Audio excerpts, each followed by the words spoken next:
আসসালামু আলাইকুম, আমি টিকটকে নতুন।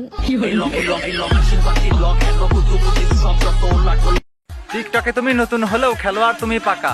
খেলতে খেলতে খেলার মাঠটা বানাই ফেলছো ফাঁকা। খেলাধুলা তো করতে নেই, খেলবা একটু কম। খেলতে খেলতে কি বানাইছো, ঝুলিয়ে গেছে পম পম। টানাটানি যদি বেশি হয় এমনই হবে ভাই। আসলে তুমি মাইয়া নয় তো ভাড়াই চলা এক গাই। দেখতে যদিও বড় মায়ের দুধ না মানে ছাইও নাই। আসলে তোমায় কি বলবো, দোষী তোমার বাপ। মুজো না পড়ে দিছিল বুঝি তোমার মায়ের ঠাপ। ছোট থেকেই শাসন বাদে রাখছে তোমায় ঘরে, তাই তো তুমি বেপর্দা নারী 12 জনে করে। এমন কন্যা জন্ম দিয়ে বাপ করেছে ভুল, তাই তো এখন শেষ বয়সে দিতে হবে মাসুল। সন্তান যদি ভালো হয় গর্বে ভরে বুক, আবার সন্তান যদি খারাপ হয় মানুষ মুখে মারে থুক। মানুষ হলো সৃষ্টির সেরা, সম্মানী হলো নারী, তবুও যেন অধিক নারী হবে জাহান্নামের খড়ি। 2 দিনের এই দুনিয়াতে করছো রঙ্গ ভঙ্গ, সময় থাকতে ভালো হয়ে যায় ছাড়ো খারাপ সঙ্গ। এইটা শুধু শিরোনাম ছিল 12 মাতারি মাল, পরের বার যদি ধরি আমি পুত করে দেবো লাল।